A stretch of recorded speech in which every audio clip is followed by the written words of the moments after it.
And welcome, ladies and gentlemen, to another edition of the Chokeslam Wrestling Debate. I think we got a fun one here tonight. We got two players who have helped out quite a bit in the judging department, are now in our circle to compete again, both looking for their first. Speaking of judging, we also got a fresh new batch of judges, so going to be interesting to see what both of them bring to the table. It's pretty much new. The only thing that remains the same is that JTH is still bearing his ugly mug to all your computers. And on behalf of everybody here, I apologize. You all deserve way better than me.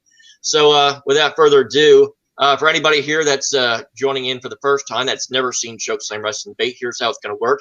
It's basically the first to 3 points. We have 4 main round questions, so all 4 main round questions may not get asked should we have a 3-0 knockout victory. So here's how basically the questions will go. Each of our players will have a 90-second opening debate period where they will pitch the answer that they have had for their respective questions. We will then have a 5-minute debate period where both players will go back and forth bantering about why they think their choice is the better option.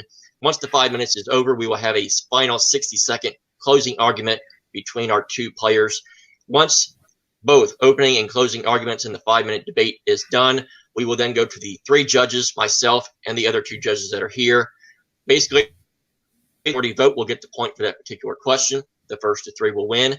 If by chance we have a 2-2 tie after the 4 main round questions, round question have a 3-point winner. So, do both of our players understand the rules? Yeah. We got thumbs up. Guess that means we are ready to go. So without further ado, let's get into the first question.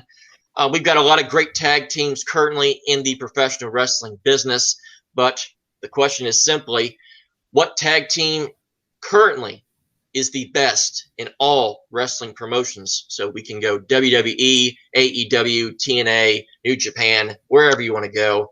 We're going to start with Matt on this particular question. Matt, who have you chosen for the best current tag team today? Well, when you say the best, you have to look at multiple categories. You've got to look at championships, whether they've got one, whether they don't. You got to look around the world. You know, we have various types of wrestling. You know, you've got Japan and their strong style. You've got Mexico and their lucha. You've got America and their ground and pound. So, you know, you've got various different styles. And there's one tag team that holds gold in AAA, as well as one match from claiming the AEW gold. And that's, of course, the Lucha Brothers. No Fear, Pentagon, and Rey Fenix, they combined all of those into one Ultimate Wrestling team. So I'm going to go ahead and forfeit the rest of my time. All right. Good choice by Matt on his side. Let's now go to Ryan. Ryan, who does he have to combat with Matt's answer as the best current tag team in wrestling today? Okay, originally when it came to this question, currently, unfortunately when it came to that, I did not notice that. I would have picked with any team from the past, like who would have been the best wrestling tag team champions. But looking at that operative word currently, and right now I'm looking at a team that not only could say is one of the prime definitions of tag team wrestling as of right now, but also, like most tag teams, they don't try to stay stuck in the mud. They try to evolve. They try to change their style. They try to make themselves more loved by the audience that they gravitate towards. I'm talking about the Young Bucks, Matt and Nick Jackson. These guys had a passion for wrestling since they were young, like teenagers. They started wrestling like in their backyard. They even formed their own promotion before they actually started circulating around the independent scenes. And from there on in, they've been seen as a hot commodity almost everywhere they went, to where even some of the big promotional companies wanted to bring them in. And the best part about the Young Bucks is that they always tried to keep a keen mindset on the wrestling business while being the best tag team as of right now. And I'm going to stop so we can get into this. All right, so good choices by both of our players. Also wanted to bring up one final thing because I forgot to mention it. At any point, both of our players have the option to use a 1-minute extension at any point during either their pre or post closing arguments. but they only get one. So once they use it, they cannot use it for any other duration of the match. Just wanted to make that clear. So at any point they can use it. So without further ado, the 5-minute debate period will begin when the first person begins speaking. Now, with staying aside the respective Alta Luchas, I think the Bucks are a better tag team right now. Not because of their longevity, but because of their mind state to want to keep focusing. They always adapt their style to no matter what wrestling promotion they go to. Penta and Phoenix, they are great, and trust me, their matches against the Bucks, the Lucha Brothers versus the Bucks, have been instant classics every time we watch.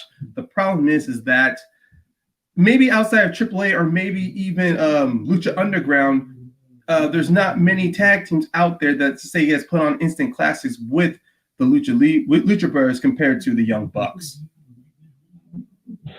Right, but you say that they bounced around. You're right, the Young Bucks did. They actually didn't fit in where they were. So if they're the best, you would think that the company would have held on to them and given them whatever. They were in WWE. Not anymore. They're technically only Nick was a part of WWE and he was a jobber. But even then, even the best doesn't mean you have to stay to one company. The best can revert to anything. And if we were going to WWE standards, the best is pretty much anyone who's been grown and associated with them or who's been made a star through their company.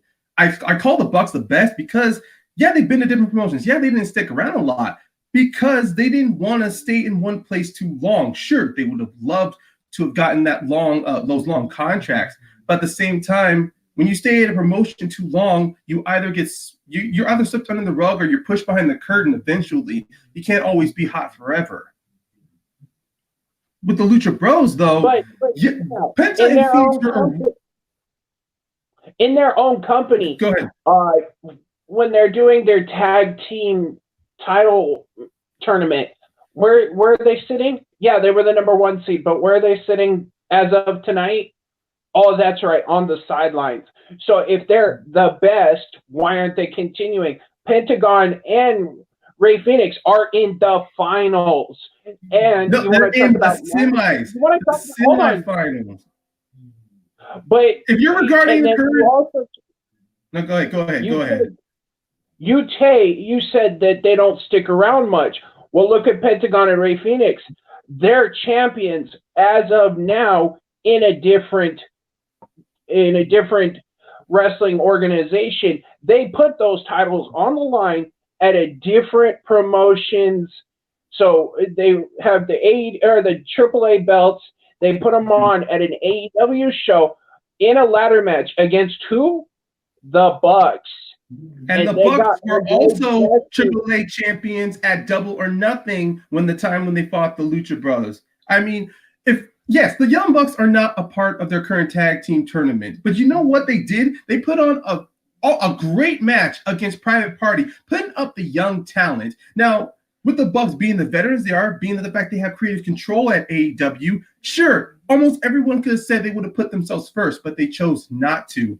And with the Lucha Bros, yes, they have they might have or currently no longer have the AAA tag belts. The thing is, the fact that they are such huge mainstays at AAA doesn't always guarantee they're going to continue on at AEW. And look, I've not seen the latest AEW Dynamite yet, so I don't know exactly where their future is currently in the tag team tournament. But the thing is with the Bucks is that they have their eye on young talent. They also on other tag teams in general. They don't want the spotlight focused on themselves constantly because in their build-up against Private Party, everyone kept saying the Bucks lost their edge or Private Party was like the Young Bucks in their prime. The Bucks don't have to prove anything to anyone. The fact that they were able to establish AEW shows they don't have to prove it. The fact is they go out there to put on matches, and that is why I like the Bucks. And trust me, I think the Lucha Bros can do great with matches, but the Young Bucks, they put their heart out every single time, no matter if it's PWG, and let's not forget, they are the longest PWG tag champs in that establishment. They helped make PWG a foundation in Southern California to where tickets sell almost immediately after almost every promotion, where people are waiting 5-6 hours outside the door in the hopes of just getting inside to watch a PWG event. Yeah, but you also got to look at it though. The best, you have to look at the pop they get. Yes, the Bucks get the pop, but when you hear Lucha Brothers and they came out and attacked everybody last week on Dynamite, they still got the pop. Yes, they got the boos, but they also got the pop. The Young Bucks are just. First off, I don't like the Bucks. I think Jameis Winston is garbage. Oh, wait a minute. We're not talking about the Tampa Bay Bucks. Sorry. Forget what I just said. So we're going to go to the closing arguments. I've liked what I've heard so far from both guys. But we started with Matt in the opening, so we're going to start with Matt in the closing. Your 60-second closing argument will begin whenever you're ready.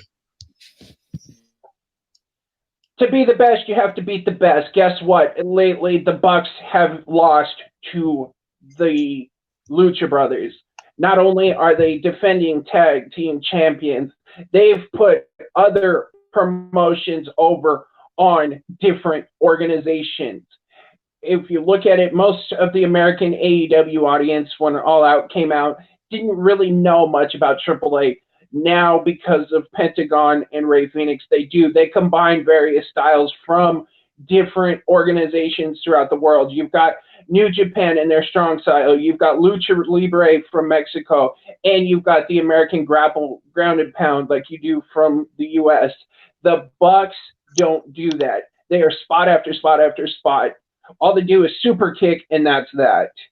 At least you can see the various styles in the finishing moves from Pentagon and Ray Phoenix, and that's a wrap. All right.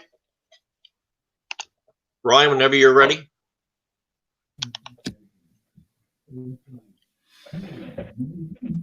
Yes, to be the best, you have to beat the best. But how can you determine who is the best? The Bucks have no matter the constant promotions they've been a part of, they have fought in great tag teams in order to prove their worth.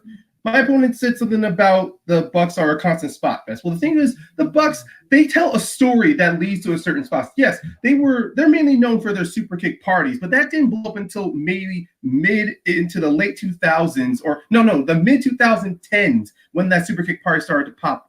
Other than that, the Bucks were mainly known for great high flying work. Matt Jackson does some great ground and pound to suplex. Just like if you see the past All In, All Out, Double or Nothing, Matt has shown that he's great when it comes to frenetic suplexes, frenetic tag. Nick, he is very fantastic when it comes to high flying stunts. But the one thing the Bucks always do is they tell a great story to their wrestling, no matter whoever they face. They make everyone they go up against look like the best tag team in the world. Time.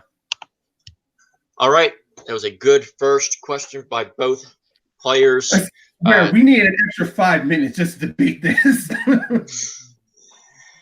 So let's go to our fresh new batch of judges. I'm really curious to see what they are going to bring to the Chokeslam. Let's start with our first one, Grant Gregory, who originally was supposed to be in our inaugural tournament, but unfortunately due to scheduling was not able to participate. So I know he's very knowledgeable in wrestling, so I'm very curious to see what he's going to bring here. Grant, where do you side on this one?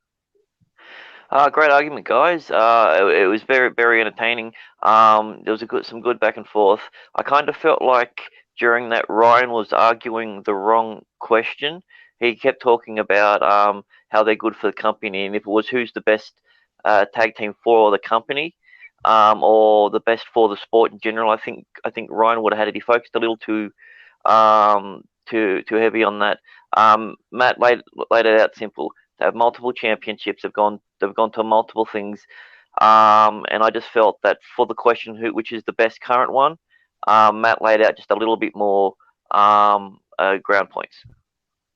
All right, so we have one side for Matt. Let's now go to our second judge. Let's go with Troy. Troy, first off, thank you for joining us here. So where do you side on this? I side on the outside audience that doesn't know as much about wrestling. So I was looking to hear more of the details in the background. And I heard a lot more from Ryan about the Young Bucks. I feel like I learned more about them. Mentioned their style was always evolving over time. Very adaptive. They've got some classic matches, leaders in AEW, longest PEWG champs. I didn't hear as much about Matt. He threw away almost all of his opening argument, though he did mention they're also Lucha Brothers were also champions, and I think I heard almost champs in AEW. But unfortunately, I just didn't hear as much about the Lucha Brothers as I would have liked. So heard more about the Young Bucks. They sound like they're the better team to me. I go Ryan. All right, so it's going to come down to me. Split one apiece. I was kind of on the fence on this one for a good long while. I did go back and forth. Obviously, Matt brought up the championship accolades, kind of putting AAA on the map. But Ryan also brought up the fact of the overall match quality. The one thing that I do think that I did like from Matt, he did kind of attack the whole point of the Bucks kind of being a little too jumping all over the place, not really helping their credibility. And that I think if the Young Bucks had been able to stay in one promotion and kind of set the tone in one promotion first and kind of establish themselves as the top team somewhere, I think that really would have helped Ryan's debate a lot more. But unfortunately, wasn't quite there. Ryan wasn't quite able to make a case about that. And I think Matt was able to attack that point. So I'm going to slightly give the point to Matt on that, although I do agree with both players. It was very close on that one. So first point will go to Matt. It is 1-0 in favor of Matt Graham. We're going to go to the second one. I'm really interested to see where both of our players are going to go with this one. We're going to go back to the days of yore to WCW. You can remember the good times or the bad times. Seems like there was a lot of both when you think about WCW.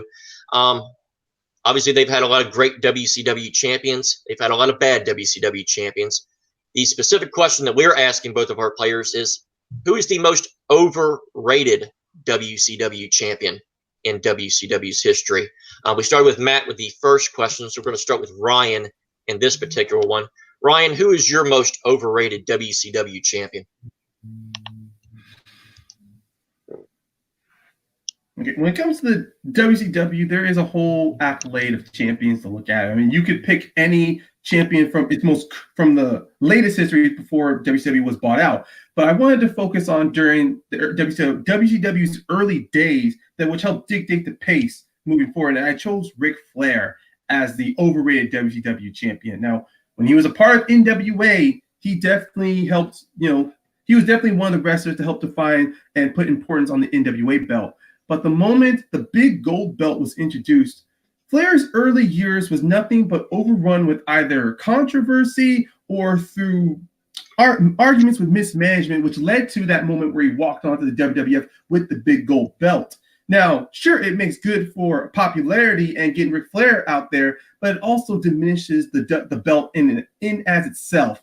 And the fact that Flair, during his early ones, did have himself had an ego at the time. So whenever they wanted to put some new or fresh stars above, there was always that problem of trying to get over Flair, because Flair can do it all. He could jump between heel and face.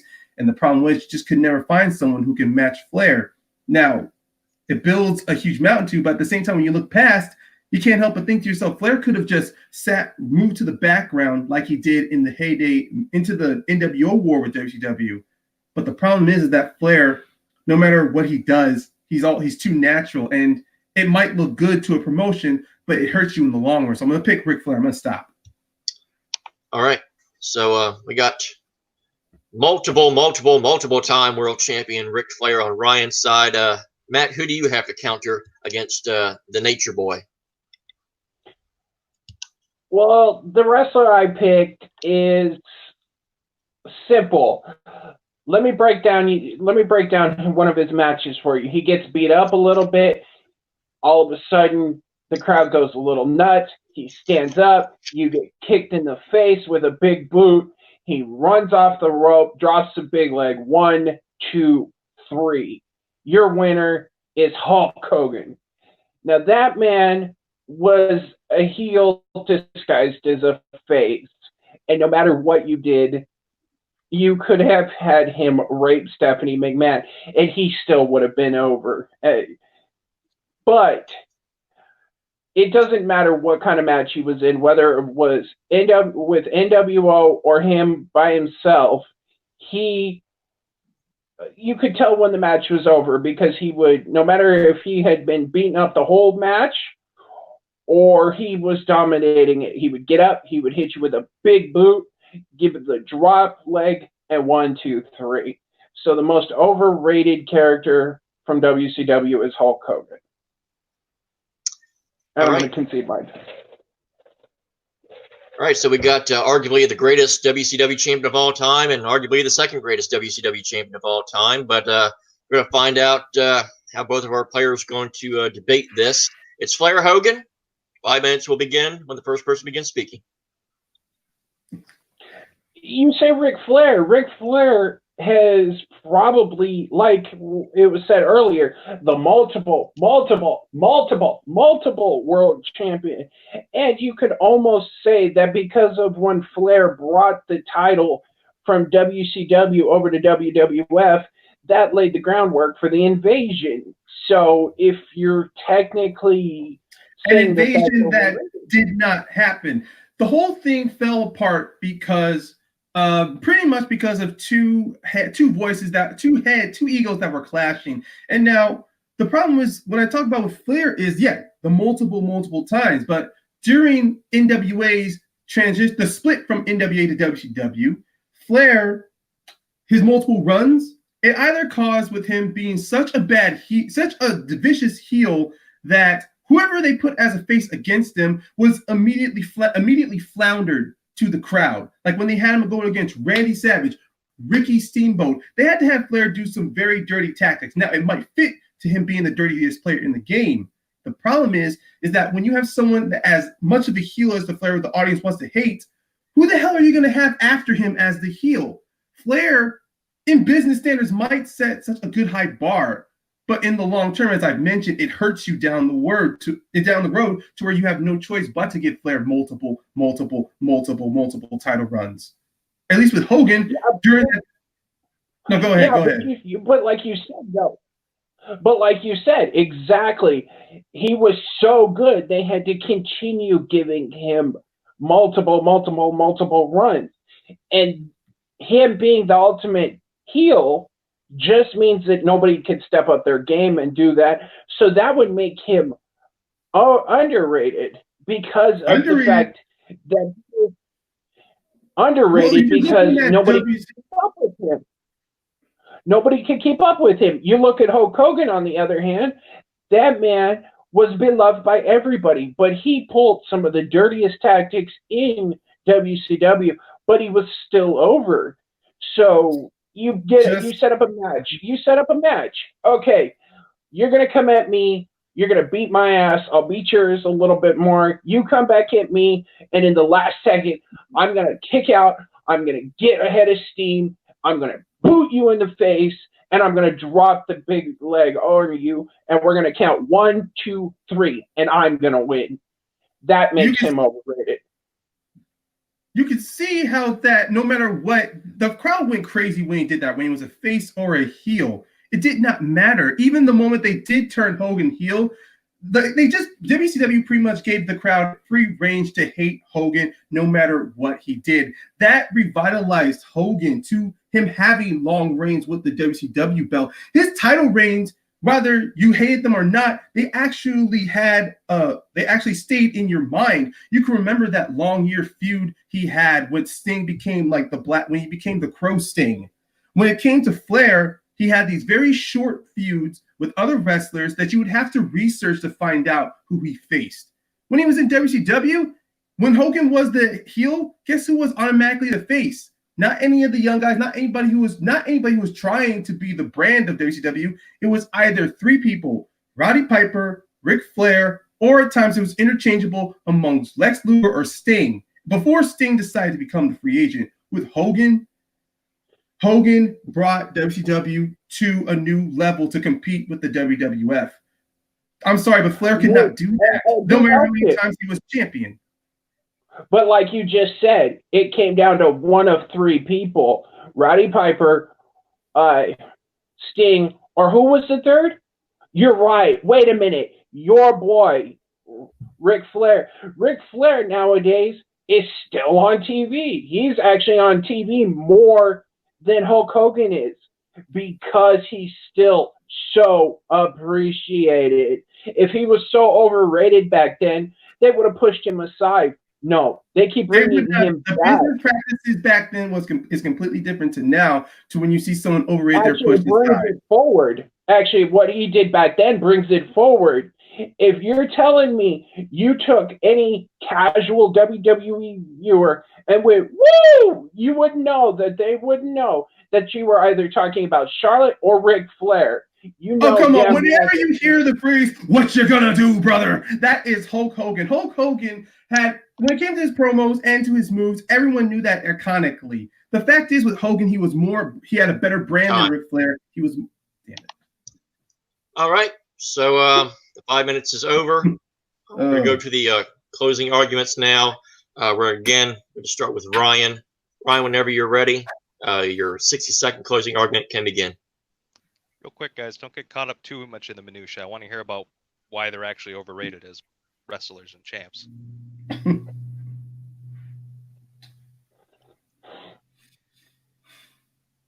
No. Ric Flair was overrated because of the high bar he had set. Now, in the standard practice of the business, yes, when you have somebody who is on top, that is great. They are able to carry your company in the forward.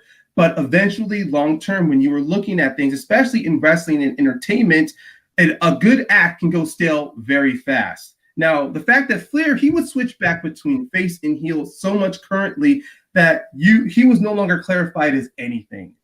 Ric Flair was overrated because no matter who he fought up against, he ended up always getting the last word. I mean, the year-long feud when they had Sting as champion, there was the Black Scorpion. They could not find – Flair ended up being the one for it. And if you look back at it, nobody was happy the fact that it was Flair. Flair wasn't happy that it was him. Sting wasn't happy that it was him, and was pretty sure the company was not happy. He was just there because he had came back from the WWF because he was unhappy with how he's being treated. If Flair was such the best that he was, he would have been able to stick out in the WWF instead of come back to the WCW and ride Sting of a glorious moment. Ugh. Matt, whenever you're ready, your 60 seconds will begin.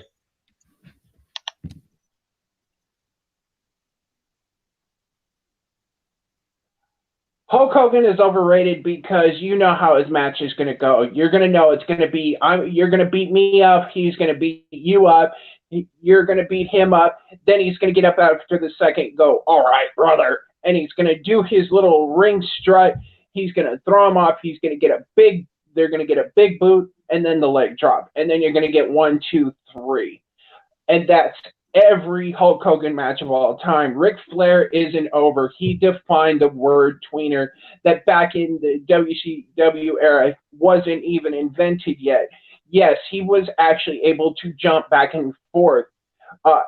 He set the bar for what a heel could be or who could carry a company. If you're going to you're going to line it up with somebody nowadays, he could be considered the Seth Rollins of that era.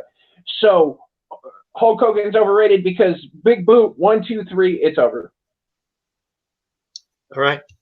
So we're going to start with Troy on this. Troy, where do you stand on this question? This was a tough one because, to be honest, I didn't hear too many focused arguments. I think both competitors kind of meandered a little bit. Ryan especially was talking about some weird stuff about how we related to the business. And I think a quote was, they could never find somebody to be as good as Flair, which to me sounds...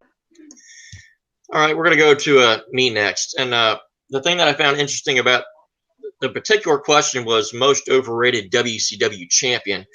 I heard more from Matt about why Hogan was the more overrated wrestler, but not necessarily more overrated champion per se.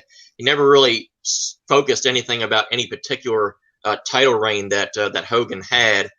Honestly, I didn't really hear a whole lot about that from Ryan either. It seemed like they were all kind of jumping around what the actual question was. Ultimately, I think where I side on this, I think Matt did miss a pretty big opportunity.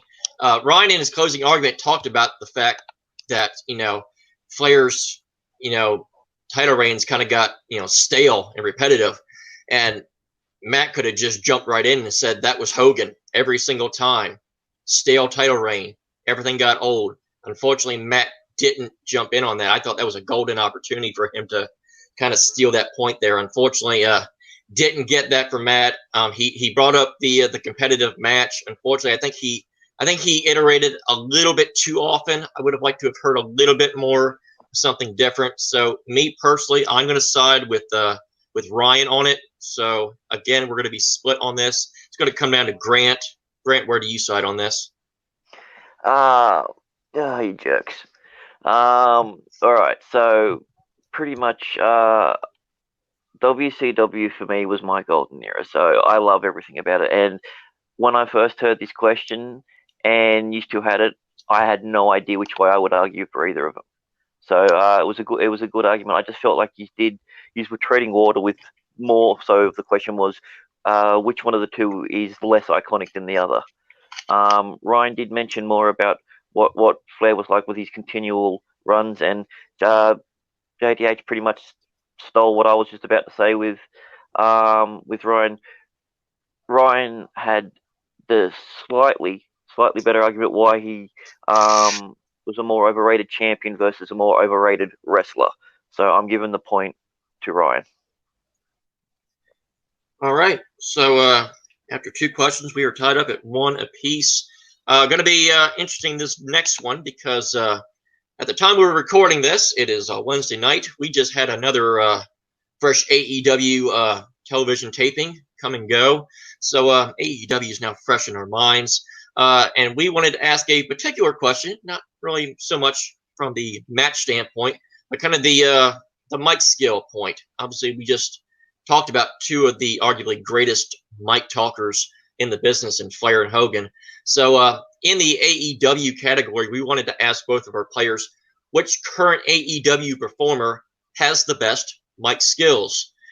So we're going to go back to Matt on this particular question. We're going to start with him. Matt, who have you chosen for the best mic talker in AEW currently today? Well, when you think of talker, you have to think of somebody who can have a character and make you believe it, whether he be face, heel, or tweener.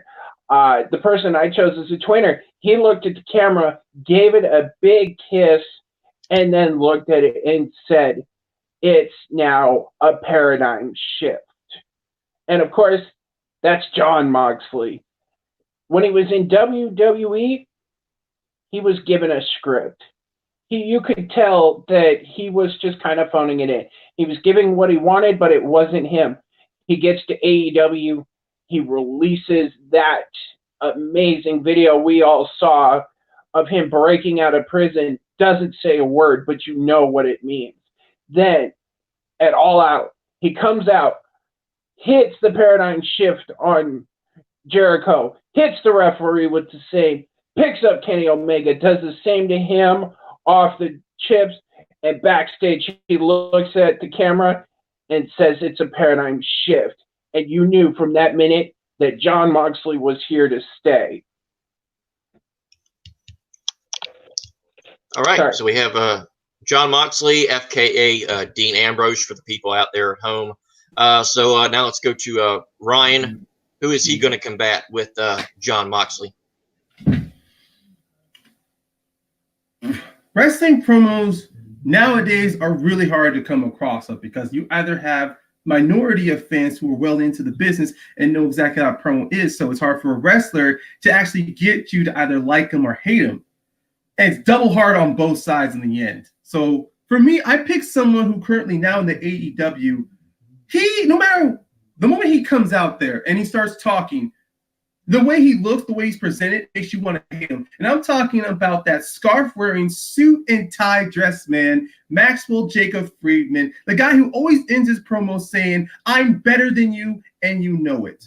Why he's so good at promos is the way he carries himself, the way he talks. It doesn't matter if he has to do something relevant to get the crowd to hate him. All he has to do is come out there, talk to you condescendingly. He doesn't even need to talk himself up until he's 5 barbs into the crowd, or even 6 barbs in, no matter who he's talking to. Especially when it comes to the camera. You take a look at him, that guy has a face you want to punch, and he has the mic work to make you want to hate him, despite him being aligned with Cody and the Bucks. I'm going to stop here. by both of our players. I'm going to be interested to see where they're going to go with this one. So the 5 minutes will begin when the first person begins speaking. Good luck. You took MJF. I mean, how hard is it to come out and talk shit to people? I mean, I could do it right now. You know what you are? You are a tall, dark-skinned caramel mountain. You know, I mean, it's not hard.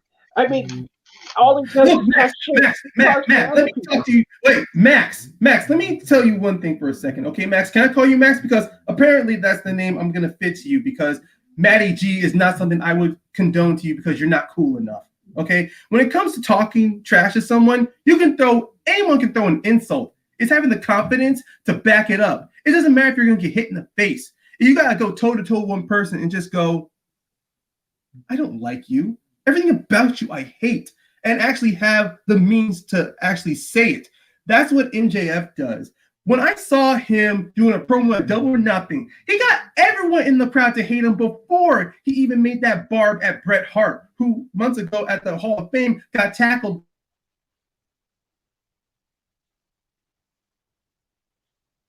I think he froze.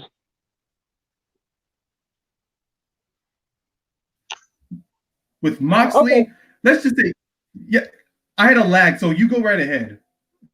Okay, well, I wasn't sure. But Moxley, think about Moxley. When he came in, the last promo he did, he walked into the arena like a beast, and all he did was walk to the ring and then walk out into the empty crowd and looked at the camera and said, "I'm going to whoop your ass, and I'm going to do this, this, this, this, and this, and I guarantee it." And that's what he did. Okay, so apologies. We had a little bit of a boo-boo there. One of our players unintentionally chopped out. We currently still have 3 minutes left in the debate, so we're just going to do a complete restart here. We're going to do we're now going to have a 3-minute debate period that's going to start once again when the first person begins speaking. So apologies for that. Hopefully that won't happen again. Both of our players apologize. So again, the 3 minutes will begin when the first person begins speaking again. Look, Moxley does have everything. So, like I was saying, go ahead. Mox's last promo, he walks into the arena, the camera's looking at him, and you can hear, "Go, go, go." And Mox doesn't even stop at the checkpoint. He walks straight into the empty arena, looks around, looks at the camera, and gets the snarled lip look that he gets, pulls the camera in close, and goes, "Look, I'm going to whoop your ass. You didn't think it was possible. When the chips were down, everybody called me out. Well, here I am to prove I am." And that night he went out and did it. Laid out his opponent. And if you're going to talk about promos, MJF definitely knows how to lay out a promo. At Fyter Fest, before his match came, he attacked everyone in that crowd before his opponents came out. Like, one of the best barbs came out to, "I would be like you guys, but then I would I would have been like you nerds out there because playing video games, looking at comic books, but then I'd actually still have my virginity." That line hit so hard. They did a 6-second hold on camera to a fan who looked like he was actually hurt by that. It didn't matter whoever MJF faced against. Whenever he got a mic on hand, those boos came immediately. And especially backstage when he was giving interviews, he would personally insult anybody he was interviewing with, especially with the female commentators. I mean, with Moxley, he can just snarl at camera. That presents his character. But if he can't back it up with his promos, meaning he has to speak, meaning that his character is going to fall flat. MJF, as I've mentioned, he carries himself and he has the tone to actually carry his promos to actually make you want to hate him. Yeah, you hate him, but guess what? He's still aligned with Cody and the Bucks. So his promo and his character don't line up. You say that Mox can't talk and back it up. When he was in New Japan competing in the G1 this year, he actually laid his opponent out, carried him, knocked out, completely out cold to the post-interview, carried him through the post-interview, set him down, did the interview exactly as Jon Moxley does, picked up his belt and his opponent and walked off. He does the same thing in WWE, or he did that when he was in WWE.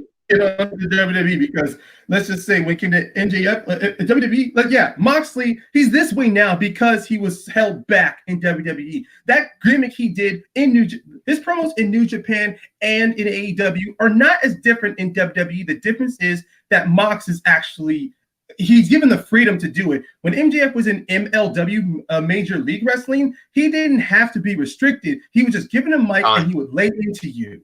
Oh, God. Why did my camera drop? Oh.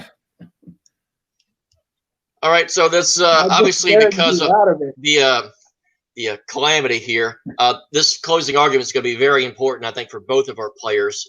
Just to keep in mind, both of you still have your 1-minute extensions if you wish to use them at any time within the last 2 questions.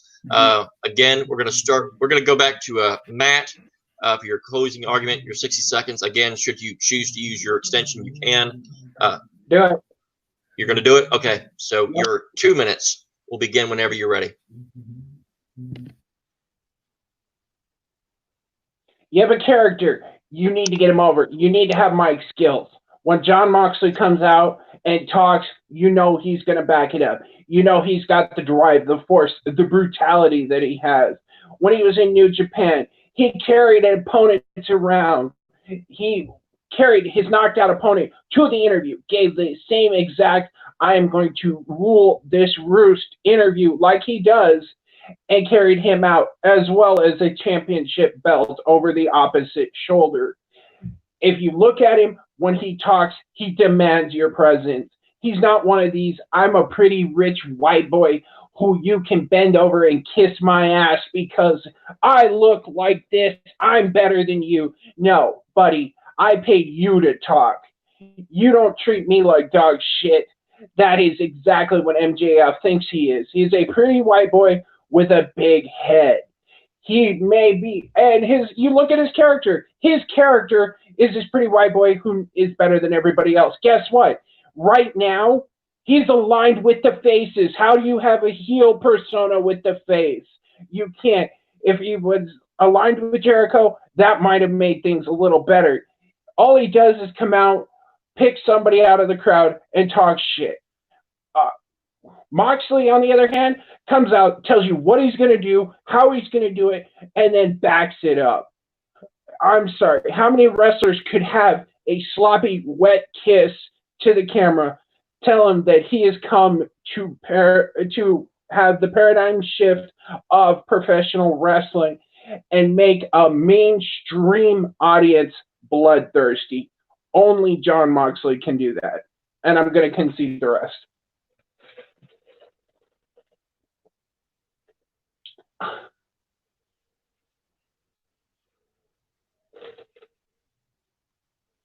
You're muted. You're muted. Jeremy, you're muted. Thank you. Gotta love that. I'm like, you're muted. You're muted. You're muted. Yeah, and I thought you were talking about Ryan because I saw that Ryan was muted too. So, yeah, JTH Dum Dum strikes again. So, as I was trying to say, Ryan, as I said to Matt, you also have a 1-minute extension. If should you choose to use it here to counter his extension. If you don't wish to use so, you can begin speaking whenever you're ready.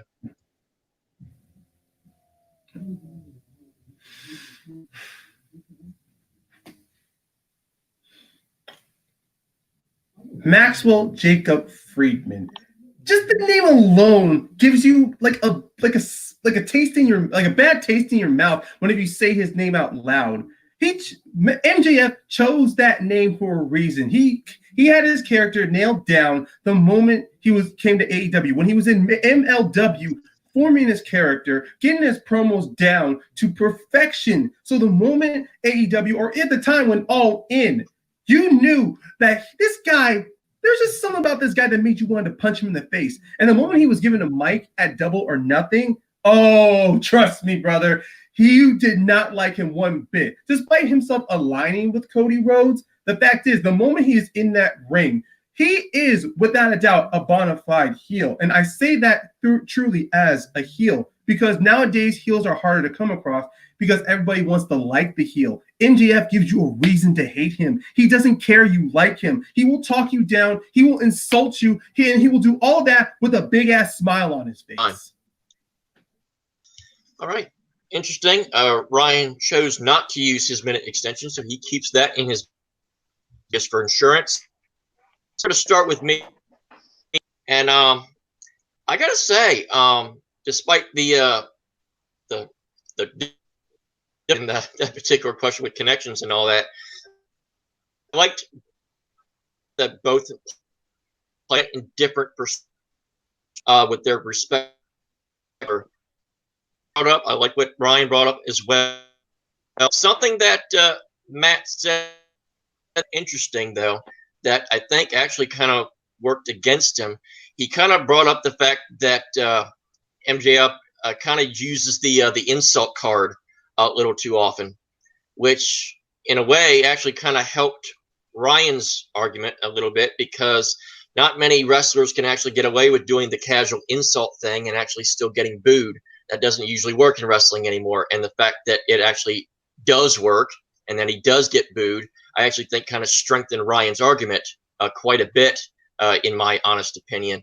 So I like the fact that Ryan was able to shoot down some arguments that Matt brought to this one. So I'm actually going to go with Ryan personally.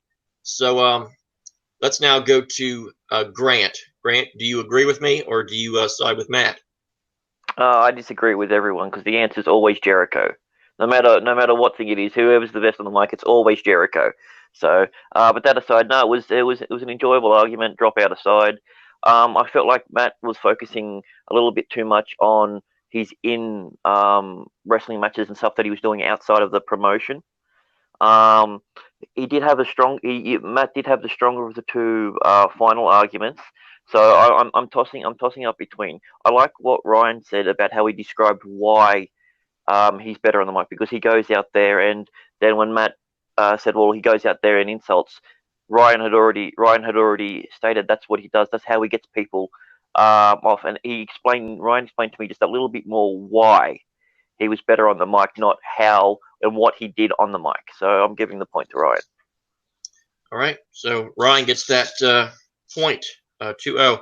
So it's now 2-1 in favor of Ryan. So Ryan's now kind of a little bit in the catbird seat. He's got a 2-1 lead, and he's got his 1 minute extension should he choose to use it in this final question. And this is going to be an interesting one. We're going back to the world of TNA in this one. I think last match that we had was the first time we explored TNA. So now we're going to jump right back into it. We wanted to ask this particular question: what was the fiercest rivalry ever in TNA's history? There's a lot of great rivalries to choose from. I know that both of our players picked some great ones. So we're going to go to Ryan in this one. Ryan, where do you side?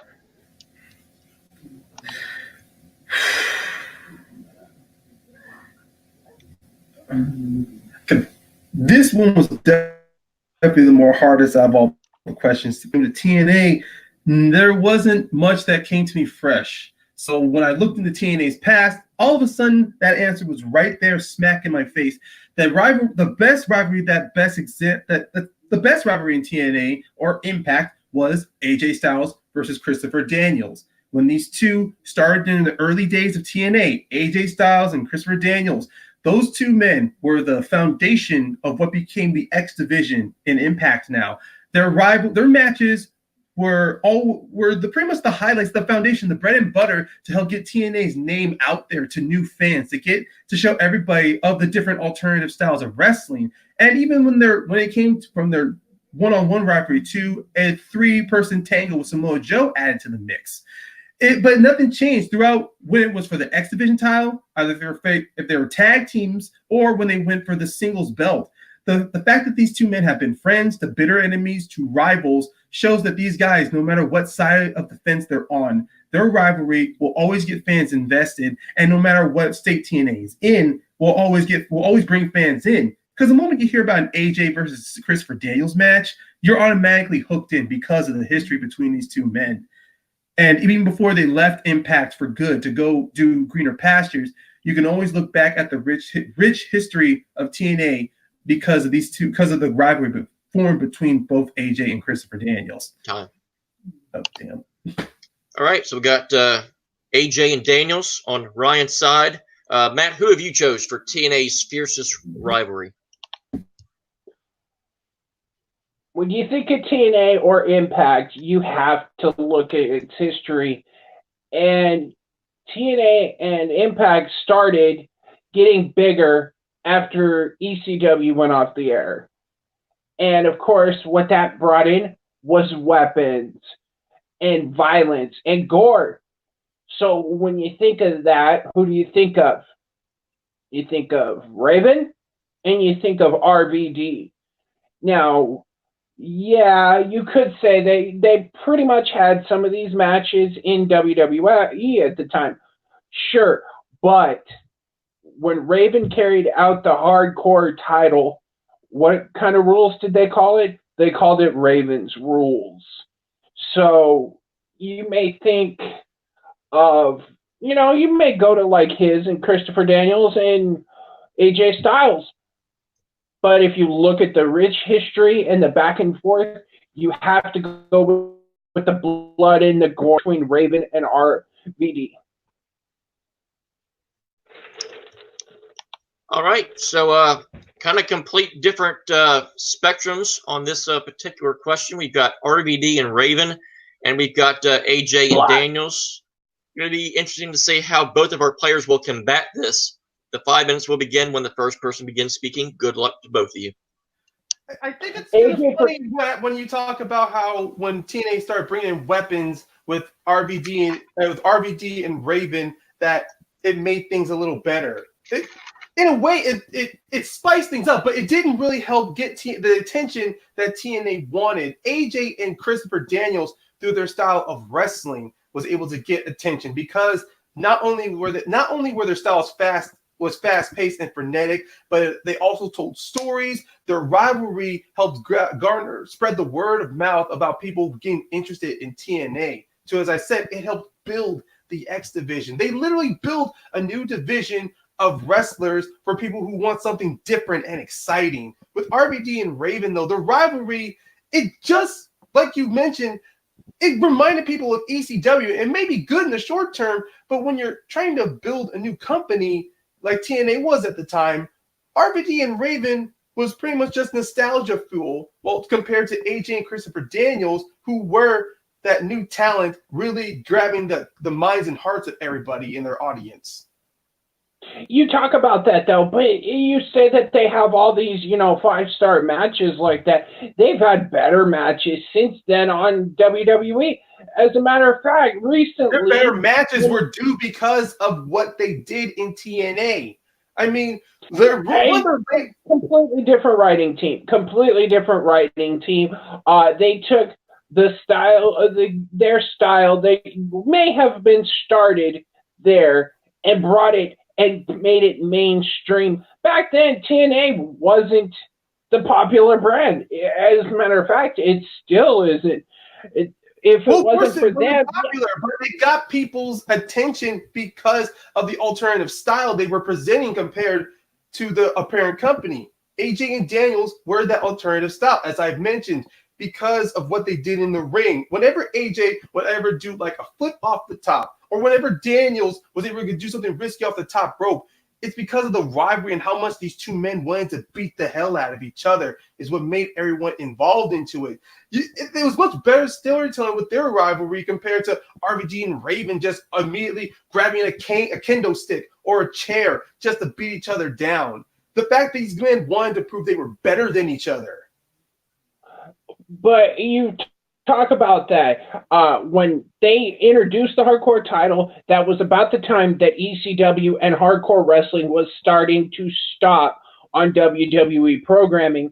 So when they created that, or Raven Rules, they brought those bloodthirsty, hungry CZW fans over. And but what did they do? Get that same stuff in CZW, though.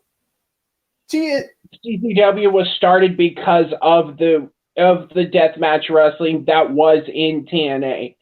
And at that point, they created an entire, if we want to kind of make a parallel, Hell in a Cell / Elimination Chamber with weapons so that the hardcore title could be defended. They built pay-per-views around it in TNA. But now the hardcore championship doesn't exist because they got smart to the idea that if they built their brand around that, they'd be just like ECW. And they decided to lean more on the wrestling styles like Daniels and AJ did. And when they added in more people like Samoa Joe, with Kid Cash, with Petey Williams, they wanted to build a different brand where the young talent was able to help grow it.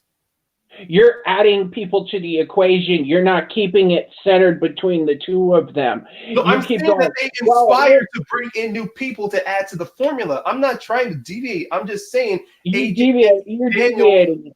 And there have been better matches between these two. You're literally deviating by talking about ECW and WWE. We're trying to focus on the rivalries of TNA. I'm talking about what grew from AJ and Daniels' rivalry. You're saying that because to further their rivalry, they had to bring people in? No, if their rivalry was so big, they would have just continued to push it. But instead, they didn't. And at the time, they had already developed a rivalry between the two of them in the Indies before they got to TNA. They brought people in so they wouldn't keep the rivalry between them, so it wouldn't stay stale. AJ and Daniels have the best matches. Their triple threat matches with Samoa Joe for the X Division belt definitely helped bring TNA to a new big. That's why these men have always elevated new. Oh, fuck. It's a kid's show, Ryan. Let's be nice. I know we're talking about blood and guts and gore, but we were very kid friendly here on Chokeslam Wrestling Debate. Because nothing sounds more kid friendly than choke and share a choke, everybody.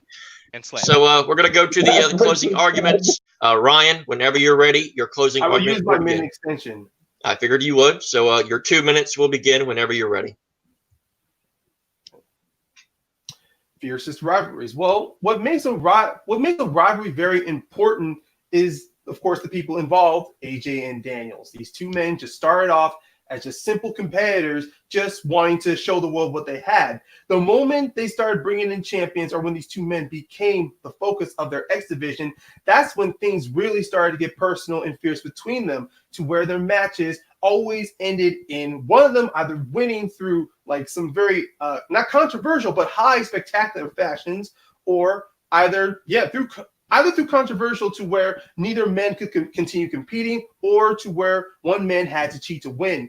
These men had a drive in them to wanting to be the best, to where it made them not kill each other like RVD and Raven would do when it came to weapons, but just to prove that they will use any tactic in their arsenal in order to be on top, which did lead to, of course, eventually the rivals becoming friends. But the moment their friendship fell apart, people knew the rivalry was back on, and it was even more personal. The fact that when you have friends turn enemies into a storyline, it works because AJ and Daniels can pull it off, because AJ can always pull the pain of being betrayal, and Daniels, as the Fallen Angel character, had no problem of trying to be that man that he needed nobody in his corner. So when they ever fought for the X Division title, or later on fought for the singles belt, these two men knew each other back and forth. Like they knew each other better than they knew themselves, because of the constant the matches they had in the early days of TNA. To where they started using so many different angles by turning friends against each other, by forming factions, or trying to just do anything in their arsenal to get on top without having the need of weapons. AJ and Christopher Daniels are the milestone and the fiercest rivalry of TNA, because these two men were pure wrestling in TNA. They didn't need nothing else. All right, Matt. I'm not going to. Matt, your 60 seconds will begin whenever you're ready.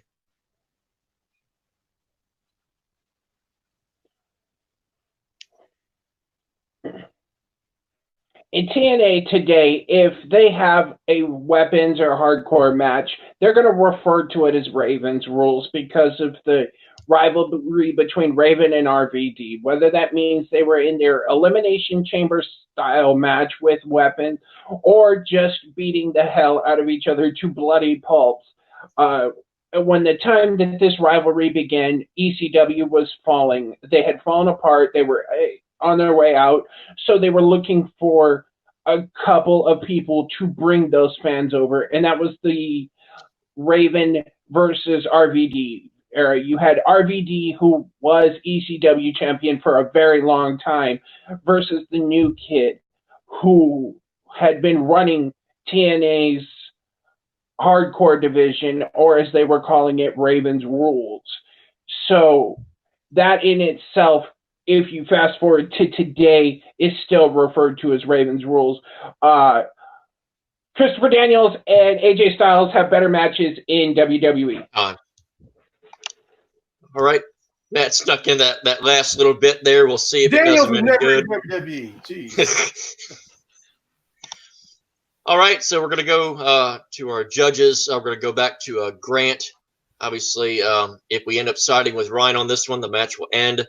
So, Grant, where do you side on this particular question? This one's, I'm not gonna lie, this is coming down to single points to do it, because I think they got bogged down with which was the more important wrestlers, and they didn't really focus so much on what made the rivalry fierce, just talked about the fact that they had a rivalry. Matt early on did state he did say that they were more hardcore because they were using weapons, and they were being bloody, and it's the fierceness of it has continued on with its own subset of rules, where I felt even after Ryan got the clarification of what it is, he just threw the word fierce in right at the end, and he started off talking about why the tag team was important versus why it was fierce, why the rivalry was important versus why it was fierce. So just based on that, on just one simple little extra point, I'm giving it to Matt. All right, so let's go to Troy next. Troy, where do you stand on this? We'll save some time and say I agree with Greg for the most part. They got a little lost along the way. Matt had me from the beginning saying the point of the weapons, it being more hardcore, still Ravens Rules. And then he said that during the 5-minute argument, and then he said that during the closing. I think Ryan really turned it around at the end, taking the prompts, pointing out that the rivalry between AJ and Chris was more personal. They got dirty sometimes because of it. They had more controversial finishes. They were friends. They were rivals. They were friends. So I think he turned it around, and that sounded a little more fierce to me than just having weapons. So I'm going Ryan. Split this one for now. All right, so interesting. I was kind of leaning towards one side at the beginning of this, and then kind of the closing arguments kind of swayed me a little bit more. I like that Matt actually played into the actual question in fierce rivalry, where I think Ryan did a little bit more into important rivalry. I still like the arguments that Ryan gave to make his case, but I think the thing that really put it over is the fact that Matt brought up the fact that other wrestlers got brought into the AJ Daniels rivalry, which then in a way does kind of diminish the feud between the two of them themselves. I think that is a good bullet point against that particular feud, because as Matt brought up, then Joe came in, and then you have all these other people that came in also. It's kind of hard to ignore that point, in my opinion. So in a way, it actually did kind of help Matt's argument there. And plus, I think he was a little bit more faithful to the actual question itself, fiercest rivalry. So I'm going to agree with Matt there. Not the pick that I personally ever would have made, but I am going to agree with Grant, and I am going to side with Matt. So we're going to be tied at 2 apiece here. So for those that don't know how this is going to work, we're now going to have one speed round question to determine who's going to win this. Basically, I'm going to have one simple question. It can be a vague question or a flat-out question. Once both of our players come up with an idea of what they think is the best answer, we're going to have 3 separate debate periods that will go back and forth, going by who says their answer first. The first debate will go 30 seconds between each of them. The second will go 20 seconds, and the third will go 10 seconds, and we will alternate back and forth. So no banter. It will go back and forth alternating. So are both of our players ready? Yeah. All right. So both of our players understand the rules here. I'm going to throw out the question. Whenever either of our players think they have the best answer to this, they can speak away whenever they're ready. The question is, who is the best wrestler whose name begins with the letter B? Bubba Ray Dudley. Interesting choice by Matt. Who is Ryan going to have to counter? A Big Show. Oh. So it's Bubba Ray Dudley versus the Big Show. Two names that I was not expecting to hear, but be that as it may, it's the pressure of being under the gun. So Matt spoke first. Again, we're going to go 30 seconds, 20 seconds, 10 seconds between each of them alternating. So your first 30 seconds will begin, Matt, whenever you're ready. Bubba Ray Dudley is a big, fat, oversized white guy. That appeals to me is the fact that he can run around the ring, he can pick people up, he can slam them around. That shows me that just because I'm big and heavy doesn't mean that I can't compete. That is somebody that, as I was younger, as a big guy, I could look up to. His character worked with his brother, whether it was various other people or Team 3D. All right. Matt went with the personal inspiration card to start off his argument. We'll see if that works or not. Ryan, whenever you're ready, you can begin.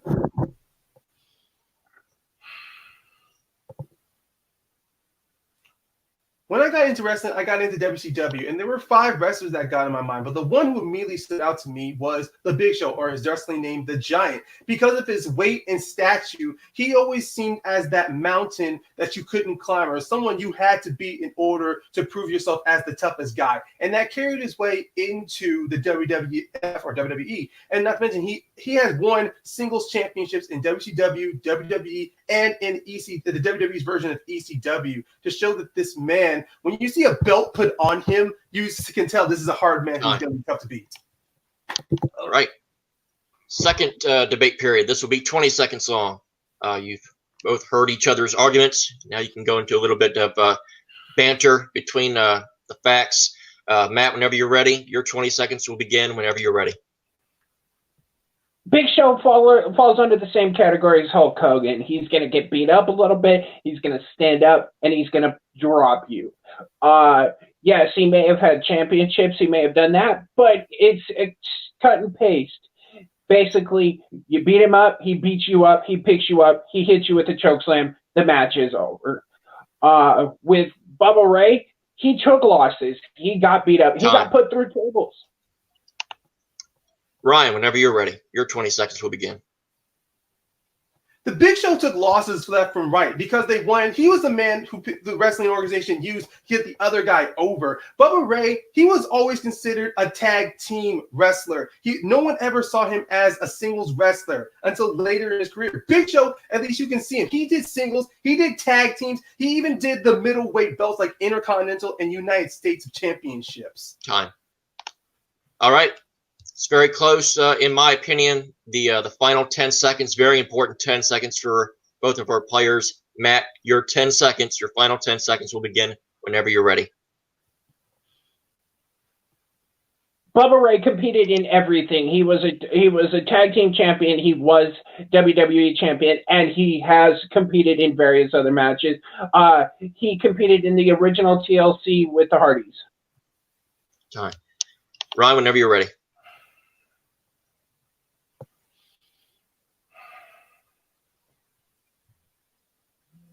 Bubba Ray was not a WWE champion. He was a tag team champion. He never won a singles belt there. Big Show, no matter what, throughout his entire career, you remember him for 2 things: choke slams and for his stature and size. Because of who he is, he was always someone you can put into main event feuds or into single feuds. Yeah. All right. I was going to clarify what Ryan brought up. He was never Bubba Ray was never WWE champion. He was TNA World Champion. But you can still play into the argument because it was just overall who was the best wrestler. So now going to go to the judges' call here. We're going to start with Troy. Troy, where do you stand on this final question? Oh, geez. I stand on the fence. It's hope you tough. don't It's the hope speed you don't round. fall.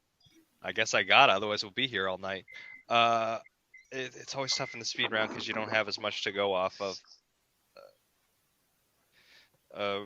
Ryan pointed out Big Show really did more on his own, as opposed to just being more famous for the tag team titles, which Bubba Ray was more known for. And although Matt kind of tried to counter that, I think the point was pretty well made. So I'm going to lean Ryan 51-49. Ryan.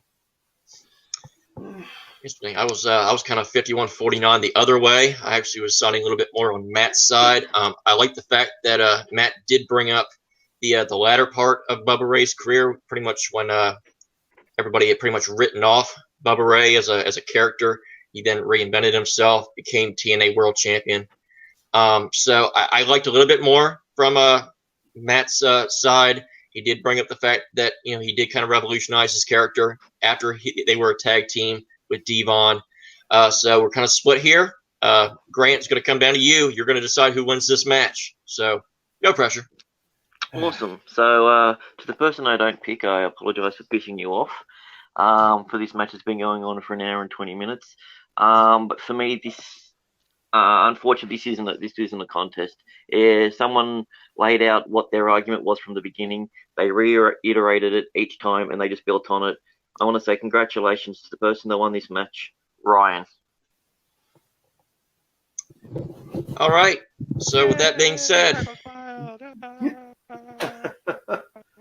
the one thing that I will say, I thought Matt did have a little bit of an uphill battle there at the beginning when he brought up Bubba being personal inspiration, while at the same time he was using that in a debate against the Big Show. So that was it was kind of an uphill battle there. Unfortunately, Ryan never brought that up. I thought he could easily have used that, but that was kind of one of the reasons why I kind of sided with Matt there. But unfortunately, I was outnumbered there, so I'm sorry, Matt. I fought hard for you, but I've been outnumbered, outvoted.